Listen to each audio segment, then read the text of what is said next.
नमस्कार जी। नमस्कार। क्या नाम है जी आपका? चंदन शाह।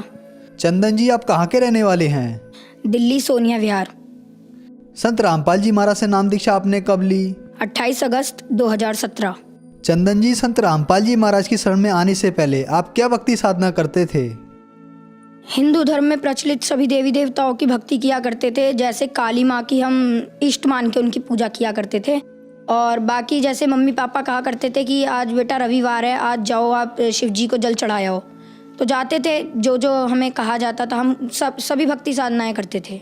बल्कि हमें ये भी नहीं पता था कि लाभ कहते किसे हैं, क्योंकि इन लोगों का विधान है, इन देवी देवताओं का, कि जैसा कर्म करेगा वैसा ही ये दंड देंगे या हमें वैसा ही परिणाम देंगे। तो ना ही तो ये हमें सुख दे सकते थे, ना ही कोई अन्य लाभ दे सकते थे। जैसा हम कर्म करते थे वैसा ही ये दे सकते थे। इस वजह से हम जैसा कर्म करते थे हमें प्रारब्ध प्राप्त होता था। जैसे मेरी मम्मी को बहुत पुराना कमर का दर्द रहता था। वो तमाम डॉक्टरों से दिखाया, तमाम MRI करवाए, एक्सरे करवाए, पर कहीं से लाभ प्राप्त नहीं हुआ, क्योंकि वो सही नहीं हो रहा था। बहुत जगह हमने धक्के खाए। फिर उसके बाद मम्मी ने अंत में जाके मम्मी ने हार मान ली कि अब फिर मम्मी को किसी ने बताया कि ये एक गुरु हैं, जय गुरुदेव जी, आप उनके पास जाइए, वहाँ से सही होगा। तो मम्मी ने उनसे नाम भी लिया, और लेकिन वो भी करते करते मम्मी को कोई लाभ प्राप्त नहीं हुआ। उनकी भी भक्ति मम्मी अभी तक करती आ रही थी। फिर मेरे मामा जी थे, और बाकी मेरे मामा जी के भूत भी लगा करते थे। हमारे भूत प्रेत की बाधाएं थी। हमारे घर में काफ़ी भूत प्रेत की बाधाएं थी, जिनसे हमारे घर में हमारे नाना जी ख़त्म हो गए, दादाजी, ऐसे करते करते हमारे सारे बुज़ुर्ग ख़त्म होते जा रहे थे। भूत प्रेत की ज़्यादा बाधाएं थी हमारे घर में। और बाकी मेरी बहन की तबीयत ख़राब रहती थी, काफ़ी कमज़ोर थी वो। उसकी कभी पैरों की नस चलने लग जाती तो उसे अस्पताल लेके भागना पड़े। हफ्ते में कम से कम 4 दिन तो अस्पताल में बीतते थे हमारे। बाकी मेरी भी तबीयत ख़राब रहती थी। मुझे अचानक से फ़ीवर होता था और पता नहीं कब वो बढ़ जाता था, हाई लेवल पे हो जाता था। और संत रामपाल जी महाराज से जुड़ने से पहले मुझे टाइफाइड हो गया। टाइफाइड जो हुआ तो फिर मेरे को हाई लेवल का टाइफाइड हो गया। उसमें डॉक्टर के पास गए तो उन्होंने कहा कि उन्होंने मेरा खून जांच किया। सबसे पहले उन्होंने बताया इसका खून काला हो चुका है, अब ये ज़िंदा नहीं बच सकता, अब आप कहीं पे भी ले जाओ इसे, ये ज़िंदा नहीं बच सकता। हमें काली माँ की भक्ति करते हुए हमें कोई लाभ नहीं मिले। हमने उन्हें इष्ट रूप में पूजा, हमें कोई लाभ नहीं हुए, बल्कि हमें दिन प्रतिदिन नुकसान होती रहती थी। हमारी आर्थिक तंगी थी, काफ़ी फाइनेंशियल प्रॉब्लम थी हमारे घर में। जगत गुरु तत्वदर्शी संत रामपाल जी महाराज से जुड़ने से पहले हम जितनी भी भक्ति साधनाएं करते थे उनसे हमें कोई लाभ प्राप्त नहीं हुए। तो फिर इन सब परेशानियों के बीच आपको संत रामपाल जी महाराज की जानकारी कहाँ से मिली? हाँ, हमारे मामा जी आए थे हमारे घर पे, तो उन्होंने हमें ज्ञान गंगा पुस्तक दी। तो मेरे अंदर ललक आ गई कि अब ये ज्ञान गंगा पुस्तक है, इसे पढ़ना चाहिए, अच्छी ज्ञान की पुस्तक है।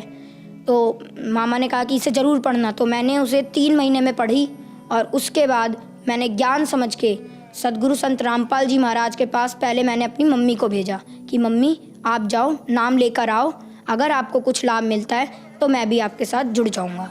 तो फिर मम्मी ने वहाँ से नाम दीक्षा ली।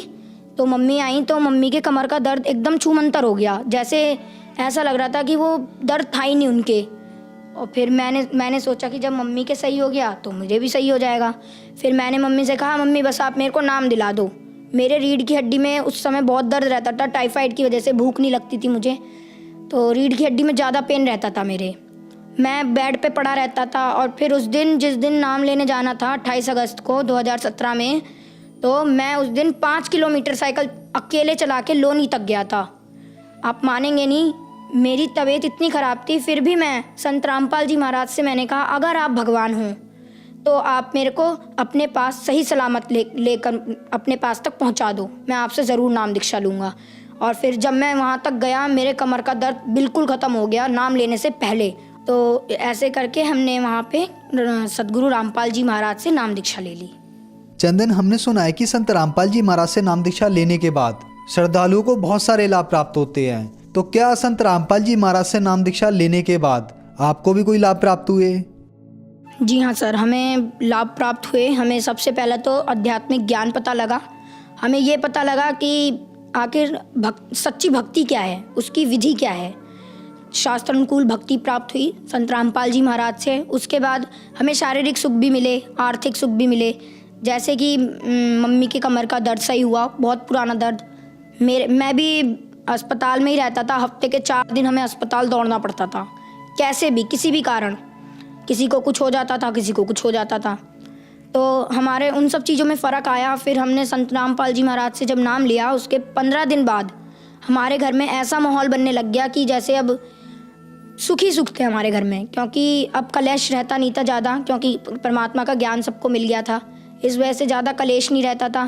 पापा को काफ़ी ज़्यादा टेंशन रहती थी पहले, तो अब वो भी नहीं रहती थी। टेंशन इस बात की थी क्योंकि पापा के ऊपर कर्जा काफ़ी चढ़ गया था। तो अब संत रामपाल जी महाराज से जुड़ने के बाद पापा का कर्जा धीरे धीरे उतरता जा रहा है। और बाकी मेरी बहन जो तबीयत ख़राब रहती थी उसकी वो काफ़ी कमज़ोर थी हमारे घर में सबसे ज़्यादा। जैसे मेरे को टाइफाइड हुआ था ना, उनसे पहले उन्हें चिकनगुनिया हो गया था, तो वो एडमिट थी अस्पताल में। हम संत रामपाल जी महाराज से इसी बीच जुड़ गए। तो हमने कह दिया कि आप डॉक्टर को कि आप इन्हें डिस्चार्ज करो, अब जो करेंगे हमारे संत रामपाल जी महाराज सही कर देंगे। एक रात में भगत जी आप मानेंगे नहीं, मेरी बहन सवेरे उठी, हमें उसे हर जगह ले जाना पड़ता था, कहीं पे भी जाती थी तो उसकी तबीयत इतनी ख़राब थी, चल नहीं पाती थी। सवेरे उठी और उसने खुद ही गई बाथरूम में, उसने मुंह धोया, आई और खाना भी उसने खुद ही खाया। हमें खिलाना पड़ता था, बेड पे ले जाना पड़ता था उसे खाना खिलाने के लिए, पर लेकिन वो खुद उठ के आई और उसने खुद खाना खाया। और उस दिन के बाद आज तक है हमारे घर में किसी ने भी एक टैबलेट तक नहीं खाई है किसी भी बीमारी की, वो सही हो जाती है अपने आप। और बाकी अन्य लाभ ये हुआ, परमात्मा ने मुझे दर्शन दिए सद्गुरु रामपाल जी महाराज ने, और वो मुझे सतलोक लेकर गए 12 अप्रैल सन 2018 में। मेरे को वो सतलोक लेकर गए परमात्मा। सतलोक में भी मेरे को विश्वास तो नहीं हो रहा था, पर लेकिन मैं उस दिन 8 बजे मेरी आंख लग गई। मैं सोया और फिर उसके बाद मेरे को काल के दर्शन हुए। मैं काफ़ी डर गया। मैं 10 बजे उठा, 10 साढ़े 10 के करीब उठा मैं, और फिर उसके बाद मेरे को नींद नहीं आई 1:30 बजे तक, क्योंकि मैं काफ़ी डर गया था। मैं सतनाम का जाप करता रहा। मेरे को फरवरी में मिल गया था सतनाम का जाप, 25 फरवरी को, और मैं सतनाम का जाप करता रहा 1:30 बजे रात तक, करता रहा। ऐसे करते करते 1:30 बजे मेरे को अपने आप नींद आ गई। उसके बाद जगत गुरु तत्वदर्शी संत रामपाल जी महाराज ने मुझे दर्शन दिए। उनके मतलब उन्होंने जब दर्शन दिए तो उनके शरीर के आगे पीछे रोशनी सी चल रही थी, चक्कर सा था। तो उन्होंने क्या किया, उन्होंने ऐसे करके हाथ बढ़ाया, तो हाथ बढ़ाया, मैंने उनका हाथ पकड़ा, उन्होंने मेरे को खींच लिया। उन्होंने जो खींचा तो ऐसे लगा मैं जो उनके शरीर के आसपास की रोशनी थी मैं उसमें समा गया। अंदर जब गया तो मैंने देखा आत्माएं कहीं इधर उड़ रही हैं, कहीं इधर उधर मतलब विचरण कर रही हैं, और वहाँ का बहुत अच्छा मौसम, वहाँ ना ही सूरज ना ही कुछ, वहाँ वो प्रकाशित लोक था बस। वहाँ पे हर आत्मा के शरीर से रोशनी निकल रही थी।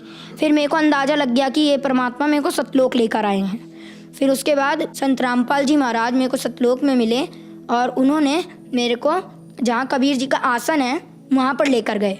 वहाँ पर एक बहुत से बड़े गोमज में बीच में परमात्मा जैसे राजा होता है वैसे बैठे हुए थे सिंहासन पे, और उसके बगल में दरबारियों की तरह, जैसे हमारे संत गरीबदास जी महाराज, संत रामपाल जी महाराज, ये सब वहाँ पे अन्य रूप बना के बैठे हुए थे। रामदेवानंद जी महाराज, चितानंद जी महाराज, जितने भी गुरु हमारे गुरु जी से पहले हुए हैं, संत रामपाल जी महाराज से पहले, वो सब दरबारी की तरह बैठे हुए थे वहाँ पे। मैंने कबीर जी को दंडवत प्रणाम किया। उतने में वहाँ पे एक आत्मा आई, तो कबीर जी ने कहा कि इन्हें ये नए मेहमान हैं, इन्हें सतलोक घुमा दो। तो फिर उन्होंने मेरे को एक यान दिया। यान के अंदर हम जा रहे थे, हम दोनों, वो आत्मा भी थी मेरे साथ, वो लेकर जा रही थी। तो एक पहाड़ था, पहाड़ के बीच से वो मुझे निकाल रही थी। मतलब 2 पहाड़ थे, उनके बीच में बिल्कुल गैप नहीं था कि हमारा यान निकल सके। तो मैंने कहा कि आप मुझे मत निकालो, मैं मर जाऊंगा, क्योंकि यहाँ गैप नहीं है, अब इतनी सी जगह में हम कैसे निकलेंगे। तो उन्होंने कहा बेटा यहाँ की कोई भी वस्तु नाशवान नहीं है, ये अमर लोक है, अविनाशी लोक है। तो फिर इतना कहते ही पहाड़ के बीच से हम निकल गए। और जब मैंने आंखें मीच ली, मैं काफ़ी डर गया था। फिर मैंने जब आंखें खोली तो हम पहाड़ को पार कर चुके थे और मुझे कुछ भी नहीं हुआ था। तो फिर उन्होंने मेरे को ऐसे करते करते मेरे को उन्होंने एक वहाँ पे दूध की नदी बहती है वहाँ पे लेकर गए। तो मैं उसे, वो आत्मा तो पी रही थी पर लेकिन मैं पी नहीं पा रहा था उसको। फिर संत रामपाल जी महाराज वहाँ पे दर्शन दिए उन्होंने मेरे को। संत रामपाल जी महाराज के रूप में कबीर जी आए थे वहाँ पे, उन्होंने मेरे को दर्शन दिए और उन्होंने मेरे को फिर अपने हाथों से दूध पिलाया। बहुत अच्छा लगा मेरे को, बहुत अच्छी फीलिंग आई वहाँ पे। मैंने कभी सोचा भी नहीं था कि संत रामपाल जी महाराज इतनी ऊंची शक्ति के हैं। और उन्होंने मेरे को वहाँ पे पूरा सतलोक घुमाया। जैसे धीरे धीरे करके वो मेरे को लेकर गए, उन्होंने कहा बेटा देखो ये जगह है, ये जगह है, और यहाँ पे इस फलदार वृक्ष थे, वहाँ पे काजू किशमिश लगे रहते थे। तो मेरे को बीच में भूख लग गई। मैंने कहा संत रामपाल जी महाराज गुरुजी मुझे भूख लग रही है।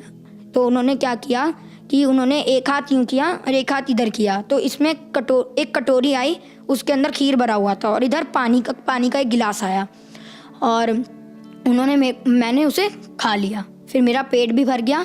उसके बाद फिर मैंने कहा गुरुजी अब मेरा यहाँ से जाने का मन नहीं कर रहा है। संत रामपाल जी महाराज से कहा मैंने। तो उन्होंने कहा बेटा देखो तुम यहाँ से जब गए थे तो तुम भक्ति युक्त थे, तुमने अपना कर्म बिगाड़ लिए, तुम्हें जाना नहीं चाहिए था यहाँ से, तुम चले गए, तुम भक्ति युक्त थे। तो अब जब तुम आओगे ना यहाँ पे तो भक्ति युक्त ही आओगे, ऐसे मैं तुम्हें ला नहीं सकता यहाँ पे। जब तक तुम्हारे अंदर भक्ति नहीं होगी, दृढ़ता नहीं होगी मेरे प्रति, मैं तुम्हें नहीं ला सकता यहाँ पे, तुम यहाँ रह नहीं सकते। तुम्हें उस लोक में जाना पड़ेगा, सेवा करनी पड़ेगी, भक्ति करनी पड़ेगी, दृढ़ होके सार नाम लेना पड़ेगा, जब तुम यहाँ आ सकते हो, और यहाँ पे जब ही तुम रह सकते हो, वरना मैं तुम्हें यहाँ नहीं रख सकता। तो उन्होंने मैं उस दिन 1:30 बजे सोया था रात में, और सुबह 9 बजे उठा। ये तो नॉर्मल सी बात है कि किसी दिन ज़्यादा नींद आ गई तो मैं सो गया, तो मेरे घर में किसी ने उतनी टेंशन भी नहीं ली।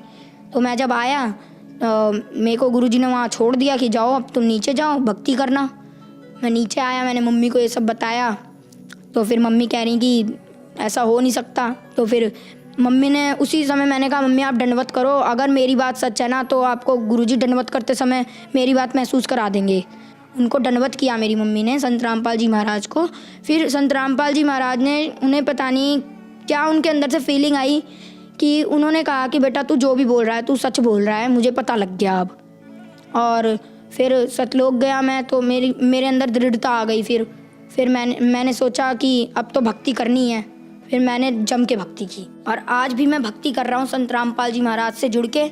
और हमें अनेकों लाभ होते हैं। जैसे कि एक बार मेरे पापा सेल्समैन का काम करते हैं, टॉफ़ी चॉकलेट की सेल करते हैं दुकानों पे। वो आ रहे थे, रास्ते में एक ट्रक आया, ट्रक का पीछे का कुंडा था वो पापा के साइकिल के थैले में फंस गया। तो थैले का सामान तो बिखर गया, साइकिल को कुछ नहीं हुआ, नहीं पापा को कुछ हुआ, बस थैले का सामान बिखर गया। और उतने में वो ट्रक वाला आदमी बाहर आया, और उस ट्रक वाले आदमी ने कहा कि आपको जितने भी पैसे चाहिए हो आप मुझसे ले लो, पर लेकिन मुझे छोड़ दो। पर फिर पापा ने कहा कि हमारे गुरुजी संत रामपाल जी महाराज का नियम है, हम आपसे फजूल पैसे नहीं ले सकते। कोई बात नहीं, आप देखने आए हमको, यही बहुत है, वरना कोई और तो देखने भी नहीं आता। तो फिर वहाँ से परमात्मा ने पापा की जान बचाई। संत रामपाल जी महाराज से नाम दीक्षा लेने के बाद आपको बहुत सारे लाभ मिले। पहले आप हॉस्पिटलों के चक्कर लगाते रहते थे, जिससे आपके घर की आर्थिक स्थिति खराब हो गई। आपको और आपकी बहन को संत रामपाल जी महाराज ने ठीक किया। इसके बाद संत रामपाल जी महाराज आपको सतलोक लेके गए और सतलोक के दर्शन कराए। तो जो लोग आज आपको देख रहे हैं, आप उन्हें संत रामपाल जी महाराज के बारे में क्या कहना चाहेंगे? देखिए, मैं संत रामपाल जी महाराज के बारे में जितना कह सके उतना ही कम है, क्योंकि ये एक परमात्मा के स्वरूप हैं और ये कलयुग में उतरे हैं हमारे मुक्तिदाता के रूप में।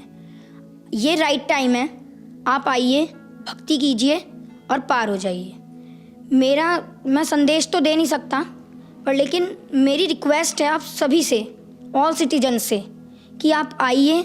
ये राइट वे ऑफ वर्शिप देते हैं संत रामपाल जी महाराज, सबसे अच्छा तरीका वर्शिप का, और प्रमाणित भक्ति देते हैं विद प्रूफ। हर चीज़ को वो प्रूफ के साथ बताते हैं।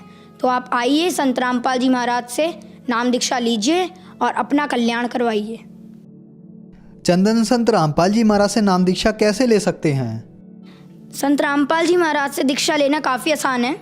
जैसे कि संत रामपाल जी महाराज के विभिन्न चैनलों पे सत्संग चलते हैं, उसके नीचे एक पट्टी चलती है, उस पर सतलोक आश्रम के कॉन्टैक्ट नंबर्स आते हैं। उनमें आप कांटेक्ट करके उन भक्तों से अपना नज़दीकी नामदान केंद्र का पता जान सकते हैं। धन्यवाद। धन्यवाद।